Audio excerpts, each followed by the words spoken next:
Forged on the gridiron in September. Perfected in the magic of March. For the fans who love the crunch of the pads. Prefer a dunk. And expect nothing but the best. This was the Big Ten. Now this is Bigger Ten. Here's Steve Dace.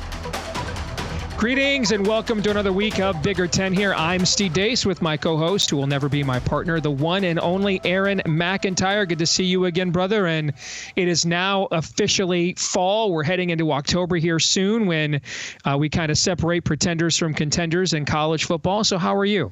Doing well. I got to watch quite a bit of college football. Family was sick, so that was a good excuse to stay indoors and watch some football on Saturday. So got to catch a lot of the action that we're going to be talking about here in a few moments. Well, let's get right to it with our Big Five on Bigger Ten. Obviously, I broke this down in depth from a Michigan perspective here on the channel yesterday on Michigan Podcast, but Michigan and USC play an outright, absolute instant classic, highest rated college football game of last week, peaked at 10 million viewers. So incredible numbers. This was kind of the crown jewel game for CBS this year. They made this their first pick, was this game, USC's debut in the Big Ten against, of course, one of the venerable names in our league. And they were very nervous. They pulled out all the stops, man. They took their pregame shows and everything else on location in Ann Arbor. And then they crossed their fingers that Michigan would at least show up and it wouldn't be a blowout. And Michigan did, and didn't just show up, but showed out and pulled off an upset that may have saved its season. But what's your perspective of things? You know, it was funny last week commenting, I think it was during Confidence Picks, that what other sport do you what other version of football? You don't do this in the pros where you, well, yeah, that team's going to be playing a completely different offense next week. Well, that's what Michigan had to do with Alex Orji, and really stunned. I'd say from the word go, yeah, USC came back and made Michigan nervous at the end. Well, really nervous. I don't think anybody saw that last drive coming. But really from the word go, Michigan stunned USC. And it wasn't for lack of ability or talent or execution on USC. It was just a damn good game that I don't think many people saw coming. And I think what makes classics are there are multiple moments that nobody sees coming that are just like oblong ball, man. It just kind of goes different ways. The play, the fumble return, fumble again, 1st and 10. Let's reset this 20 yards back down the field. That was one of those plays, and then the Mullings run on that final drive. It was around bedtime, so I was kind of getting other stuff. I missed it live. But bedtime for the kids, not for me. Just want to make that specified. Good thing to clarify that, because it's like 7 o'clock at night. Yeah. But yes, go ahead. Yeah. So that was just a fantastic atmosphere, fantastic game. And I know you talked about this with Mark Rogers commenting on the production value of CBS. Even though both of these games didn't go the way an Iowa fan wanted to go, the whiteout Penn State last year against Iowa, the production quality was incredible. This year, when they came to Kinnick for the first time since the 80s, that production value at the very beginning, just incredible as well. So they really just go balls to the wall over on CBS, make it into a spectacle. And fortunately, the game, especially at the very end, lived up to the hype. Just can't say anything more than that. We don't know for sure what what their ceiling can be. I feel like I'm watching maybe a little bit better version of Iowa the last 2 years. And I thought at first when you dropped that analogy, I was like, oh, come on, you got to do that to us, got to relive that again. But it really is apropos. It really is apropos. Really, really good defense. An offense who they're winning games in a way that's, you're not sure if it's repeatable, but you're going to have to stick with it and find out if it is, or find ways to win. That's kind of going to be the MO. I mean, I know that I think this confusion is kind of even extended into Las Vegas. I think Michigan opened up 11.5, 12.5 point favorites against Minnesota this weekend. Now it's down to 9.5. So it's just going to be a season where you're going to have to figure out ways to win if you're a Michigan fan. And if you're USC, for the most part, you gave up big plays. But you did stand up. You got punched in the mouth. You came back and played hard. You got to feel good about your culture. And, their schedules the rest of the way are kind of opposite. Heading into the year, everybody thought USC might have the second hardest schedule in the country next to Florida's historically hard one. And that, games for Michigan like Illinois and Indiana would be their breathers. Well, yeah. Okay, not sure that's the case for Michigan. And then also you start looking at Notre Dame at home and some of the games USC has. And you're like, those aren't easy, but maybe they're not quite as hard. Like this game they have this weekend against Wisconsin may not be quite as hard as maybe you thought it was going to be heading into the year. So we shall see. Let's get to point number 2, and let's talk about those Fighting Illini over at Illinois. They have 2 wins over ranked AP teams in a season at any juncture, Aaron, and a season at any juncture for the first time since 2007. We're not even to October yet. Yeah. So they have not done that in a season since 2007. That was the Juice Williams Rose Bowl team, by the way. They next play at Penn State. Now, the odds makers are not buying it. Penn State is a 3-touchdown favorite in this game, although, the win over at West Virginia on the opener, very impressive.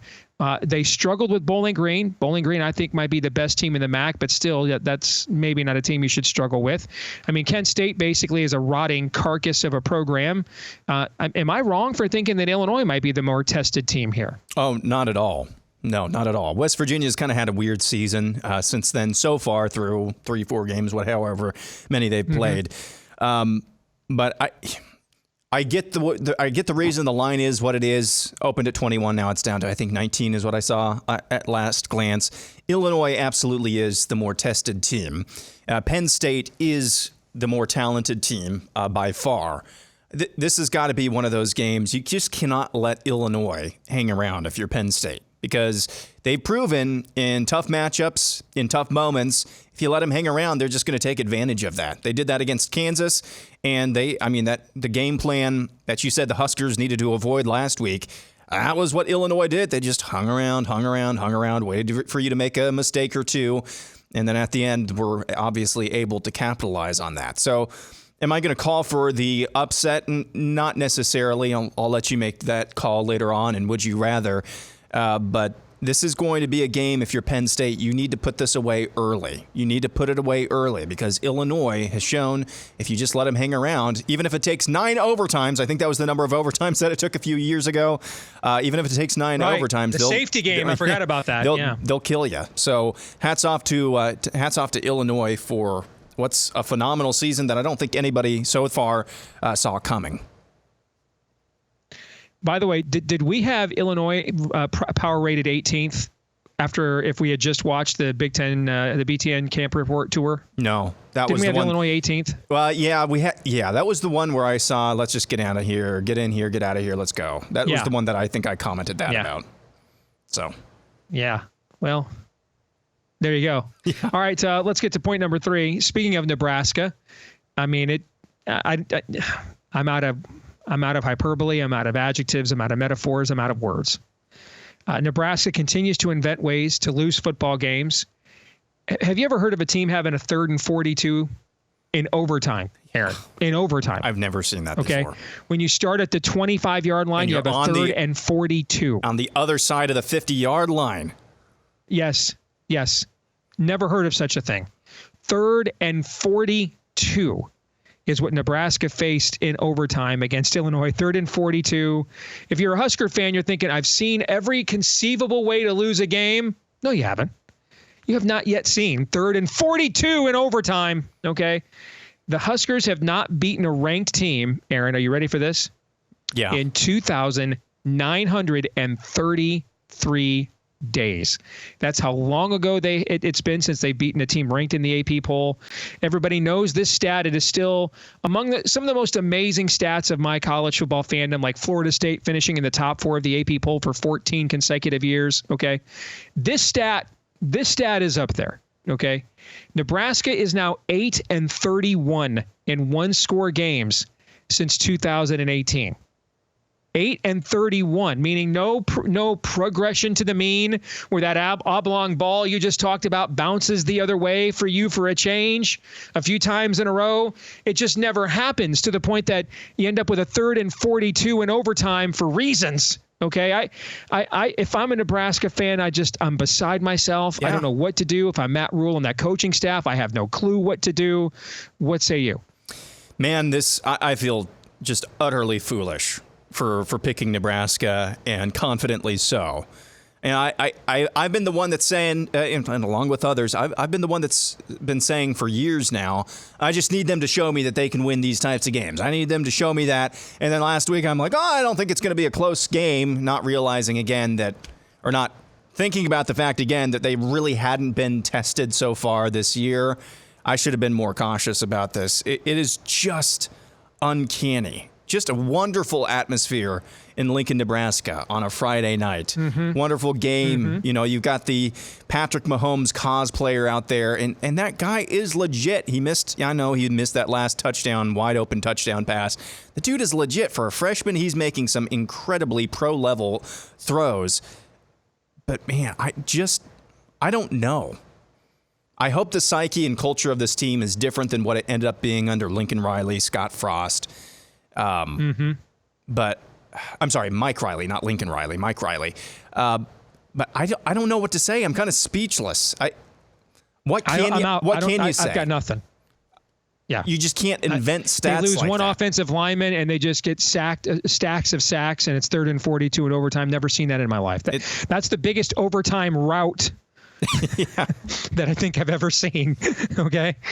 All right, let's talk Hoosiers, who inexplicably are still not in the AP Top 25. They are 4-0 for only the 8th time in program history. Okay.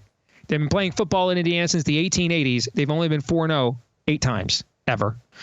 Kurt Cignetti is now the first Indiana coach ever to start his first year 4-0 as well.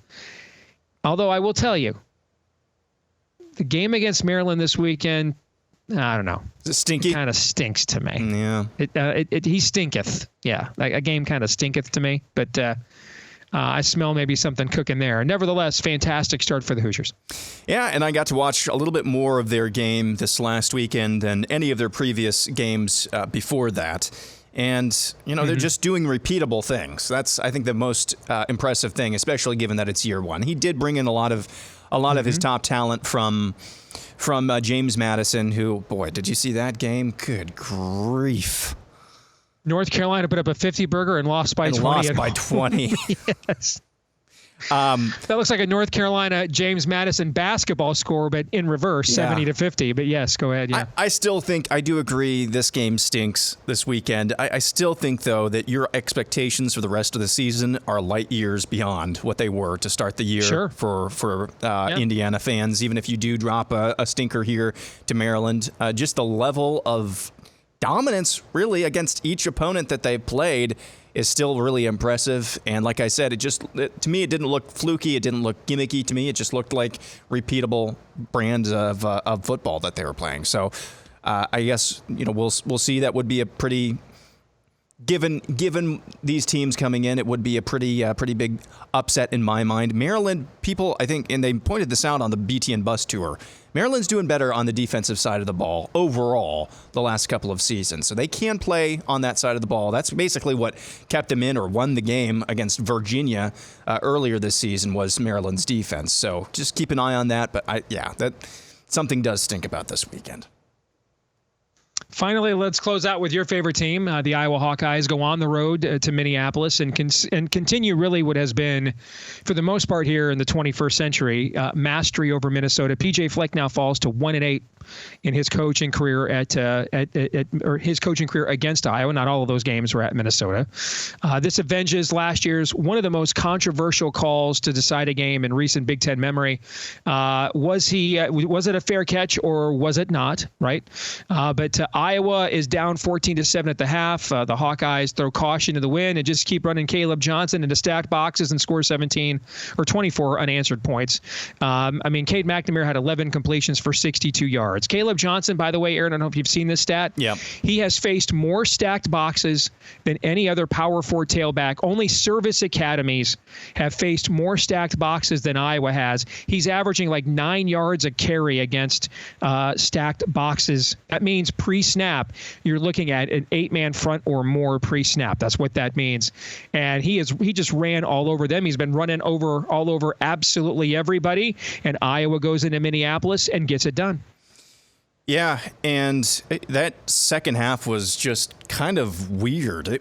It was bizarre because I was watching it at home, and after they scored that touchdown on the opening drive, I felt like I blinked my eyes and there was 3 minutes left in the game, and they were up 31-14. I mean, it went sideways on Minnesota real fast. And I think part of the success in running against stacked boxes, Tim Lester, the new offensive coordinator, talked about that this week, is the formations that Iowa is running. They're bringing the wide receivers in closer to the formation to be blockers, essentially, which is something that Iowa hasn't done, which is why they haven't had much success really on offense at all, even running the ball over the past couple of years. He's doing something like, it sounds like he's actually like coordinating the offense, which is bizarre for an Iowa fan to hear. So, guys are going into motion pre-snap and everything. Yeah, I know. Yes. So, I mean, that was an enjoyable win for me as an Iowa fan. PJ Fleck, I think I saw now 4-14 or 4-18 against Iowa and Wisconsin combined. That's a yo. And I'm not asking this. I'm not trying to pour salt on the wounds as an Iowa fan being victorious. I'm only asking this. But I'm only asking this question because of something I saw just randomly online, popped up on the For You feed on X, and I went and verified it myself. If you're PJ Fleck, 4-18 or 4-14, whatever the stat is, against your two biggest rivals, Iowa and Wisconsin. Minneapolis, notoriously just a pro sports town. He got on the radio this week for his weekly segment with Paul Allen, who is the Minnesota Vikings play-by-play guy. He also has the 9 to noon show on the big K-Fan sports talk station up in the Twin Cities. And Paul Allen brings on PJ Fleck, the head football coach of the Minnesota Golden Gophers, and said, I was calling horse races. That's another one of Paul Allen's jobs. I was calling horse races on Saturday night. Kind of had you guys' game on in the background, and what kind of went pear-shaped there in the second half. It was really condescending comment, like, it's a nice little football team you had on there. I was calling horse races while I had you on in the background. What happened? That was odd. And then later on in the interview, Paul Allen is like, so Iowa. They had this punter, Tory Taylor. He's from Australia. He's kicking for the Bears now. He's drafted by the Bears. And then they went and got another Australian punter, this Reese Rice Dakin Dawkin guy. Have you ever considered, going down to Brisbane or Perth or Sydney or Adelaide and recruiting an Australian punter? And PJ Fleck is like, our guy is from Perth, Australia. He's been kicking for us for years. At what point, does PJ Fleck want to stick around that? It's not like they're bad, but at the same time, it's really hard to build. It's an open secret in coaching circles that he tried to get that UCLA job when Chip Kelly left. Yeah. Well, so you're onto something probably. Yeah. Yeah. I mean, I don't like his shtick much. I did genuinely feel bad for him listening to that interview this week. So. Hey, have you thought about going to the FCS to maybe upgrade a court? We did that. Are you even covering our team? The problem is he just got whooped by Iowa again, so we can't say that to that guy because that guy's at institution and matters more to the audience than he does. Yes. Where if he beats Iowa the night before, he can say that kind of stuff to him, right? Yeah. But I hear you. It just emasculated. All right, we'll come back after this. Yeah, he has been emasculated to some degree. You're right. We'll come back, and after this, we'll play your weekly game of Would You Rather here next.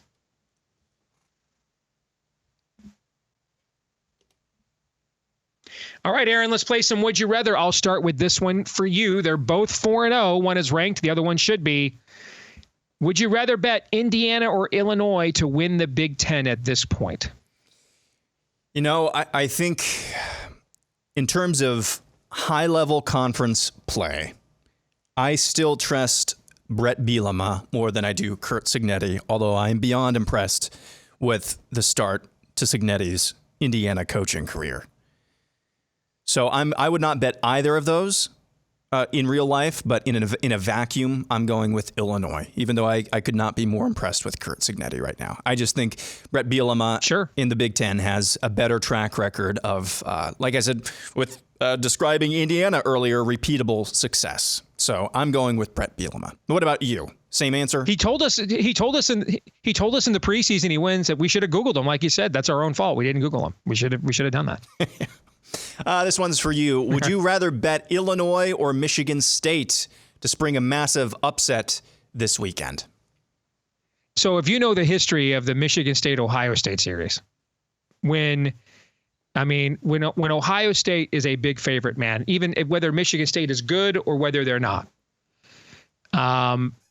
Ohio State just houses them. It's mollywoppings. It's name the score kind of stuff. And I have seen Ohio State more than once, and in recent memory, cover on the road in East Lansing is like a 20-point favorite. So, as they are again this weekend. So it won't be them. Illinois, this coaching staff has won a game in Happy Valley. Now, it was a few years ago. First time we all learned what the 2-point safety, 2-point conversion overtime was going to look like. That's what we were referencing earlier when we were talking about this. Illinois has already beaten a ranked team on the road. Luke Altmaier's got a 10 touchdown to 0 interception ratio right now. That's the best in our conference.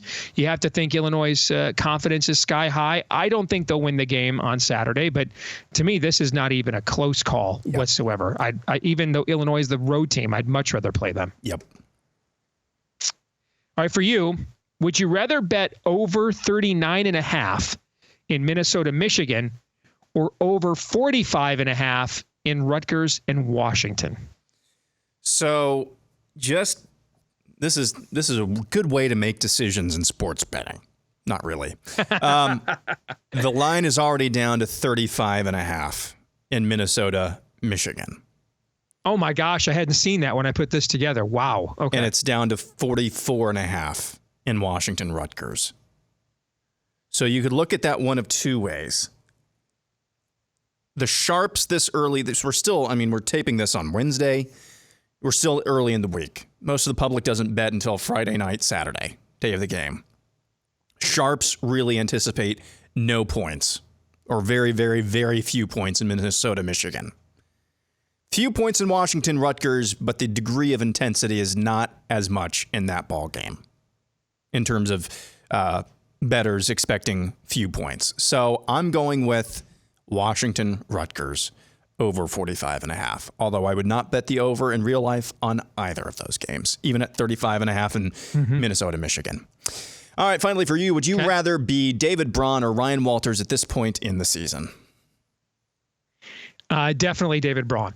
I think David Braun has an immense, first of all, he doesn't have a home stadium this year. Secondly, it's a fan base and an administration whose expectations are the most modest in our league. And thirdly, he was Big Ten Coach of the Year last year. So he has some goodwill that he has earned and built up. That program was in a self-induced ditch. We were talking heading into, at least I was heading into last year, this is going to be Francis P. Denny Green level Northwestern again, a cratering of the program. And he literally saved it. So he has at least a little bit of goodwill to get him through this year and probably next as they finish that new stadium. Ryan Walters has none of that. Absolutely none. And they just suffered the worst regular season loss ever. Their worst in terms of margin of defeat, the worst loss to Notre Dame ever in terms of margin of defeat in the history of that rivalry. And when you look at Hudson Card, week 1 set the Purdue record for pass efficiency. And this is a school that gave us Jim Everett. He took teams to the playoffs. Gary Danielson took teams in the NFL to the playoffs. Hall of Famers like Bob Greasy and Len Dawson, even guys that weren't great in the NFL but were All-American caliber quarterbacks in the 70s like Mark Herman. This is a school that has huge quarterback legacies here. I didn't get to the biggest one of them all in Drew Brees. So he broke all those records. Last week, Aaron, he was 7 out of 17 for 40 yards against Oregon State. Not good. So that's not good. So I don't even think this one's even close. David Braun has some goodwill. Ryan Walters has none. Yeah. Purdue. We'll come back rough. and rough this year. Yeah. Remember when Dave Revson, and now, I like Revson, but remember he was adamant. This is not the 18th best team we saw. Remember he was adamant about that? Okay. All right. We'll take a break. We'll come back and let's have our feedback of the week and our poll results when we do. This week's X poll results. Who is the most surprising Big Ten football player for the first third of the college football season? 56% of you said the nation's leading rusher, Caleb Johnson. 27% of you said the guy right now with the best touchdown interception ratio in the Big Ten, Luke Altmaier at Illinois. 13% of you said Kalel Mullings, who was supposed to be the change of pace back. All right, but if Caleb Johnson isn't the best running back in the Big Ten right now, Kalel Mullings is. And then Taj Felton, who's having an outstanding year at receiver for Maryland, at least so far. Those were the choices, but Felton came in at only at 4%. So, Aaron, what do you think of these results? And what do you think of the question? Did I miss anybody that off the top of your head that I should have put in there? I don't think you missed anybody. Not off the top of my head. Maybe. Expectations were already kind of high for him, Dylan Raiola. So you're asking for surprise players. If you're not around the Iowa program, you probably are surprised by Caleb Johnson. We have seen multiple flashes the last couple of seasons, 2-3 seasons, even maybe for Caleb Johnson. He's got some definite talent, but I think. For one way or another, things are just meshing at the right time for Caleb Johnson. He got this offense down pretty quickly. We actually have an offensive coordinator who's trying to make chicken salad with what, and he's just got kind of a knack for finding tiny little holes and just exploding through them. So, Caleb Johnson, this is more of a team thing than just him, but that's who I voted for. Although if I had to do it over again, I might have taken a little bit more time to look at Luke Altmaier, because that's now 2 really high-pressure games against ranked opponents where he's come through, or at least not let them down at the very least. So I think maybe he deserves to have a little bit more consideration, but I still think it's probably Caleb Johnson. All right. That brings us to our feedback of the week. And Joe says, it's been said a million times, but I'll say it again. If the Hoosiers were in the SEC, they would be ranked. I don't think there's any doubt about that. If they were a 4-0 team in the SEC, I don't even think it would matter who they played. They'd absolutely would be in the top 25, 100%. They'd be in the top 15. Maybe even that, especially if they played anybody decent. Yeah, you're right. Absolutely. So great point there by Joe. And that's an easy point, which is he's right. That's why a million people have said it a million times. All right, that's going to do it for this week's episode of Bigger Ten. Don't forget to like, rate, subscribe, share, 5-star review, follow. Help us to find more Big Ten sports fans just like you, so we can have more Big Ten football fans just like you watching the show and listening to the show. Don't forget to also follow us in between episodes over on X at Bigger Ten there, at Bigger Ten there. And for Aaron McIntyre, I'm Steve Dace. We'll see you next week right here on Bigger Ten.